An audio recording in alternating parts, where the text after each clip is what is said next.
ఏం సారు గింత మాట అన్నావు పాపం 10,000 జీతం వచ్చిన వాళ్ళు బస్సు ఎక్కొద్దా సారు ఇక ఎక్కితే ఇక బిచ్చం అడుకున్నట్టేనా ఇక పాపం ఇగో ఈ ముచ్చటనైతే ఇక చాలా మంది చాలా రకాలుగా తీసుకుంటున్నారు వాళ్ళు ఇక కాంగ్రెస్ పార్టీ వాళ్ళు అయితే ఇక గట్టినే అరుచుకుంటున్నారు ఇక కామారెడ్డి ఎమ్మెల్యే సార్ను ఇక మరి ఏమన్నాడు ఏం సంగతో సార్ మీరే చూడుండ్రి కామారెడ్డి ఎమ్మెల్యే మీకు యాదుకున్నాడు ఆ ఊళ్ళో ఇక గదే నుల్లో ఇక కేసీఆర్ సార్ మీద రేవంత్ రెడ్డి సార్ మీద గెలిచిన ఆయన వెంకటరమణారెడ్డి సారు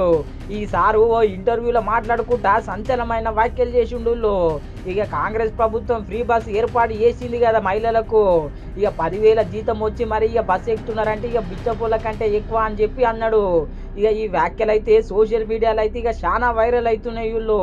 ఇక పాపం 10,000 జీతం వస్తాయేమో సారు ఇక ఈ పొద్దు రేపు మీకు రేట్లు తెరవయ్యా ఇక ఉప్పు ధర ఎంతున్నది పప్పు ధర ఎంతున్నది ఇక ఏదుగొన్నా ఇక పిటాన పిరమాయే ఇక పాపం బస్ అన్న ఫ్రీగా పెడితే ఆ పైసలు కలిసి వస్తాయి దేనికో ఒక దానికి అక్కడికి వస్తాయి అని చెప్పి ఎక్కుతారు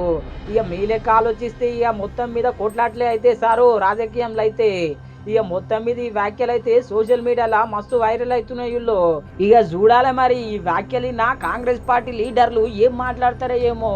ఇక మీకంటే తాతల నుంచి ఆస్తులు ఉన్నాయి సారు ఇక మీకంటే ఏ బాధ తెలియదు ఇక పాపం పేదోళ్లకు ఇక గిటువంటి పథకాలే అక్కడికి వస్తాయి ఇక కావాల్సి ఎవరు తీసుకుంటారు చెప్పుండి సారు ఇక కావాల్సి తీసుకునేటోళ్ళు అయితే ఇక చాలా భూస్వాములు ఉన్నారు ఇక వాళ్ళు క్యాన్సిల్ చేసుకుంటే మంచిగానే ఉంటది ఇక పాపం పేదోళ్ళు అయితే ఇగో గిట్ల బస్సులు ఎక్కుంటా ముందు పోతుంటారు సార్ జీవితంలో ఇక మీరు ఈ వ్యాఖ్యలు జర వెనుకకు తీసుకుంటే మంచిగా ఉంటుంది అని చెప్పి అంటున్నారు చాలా మంది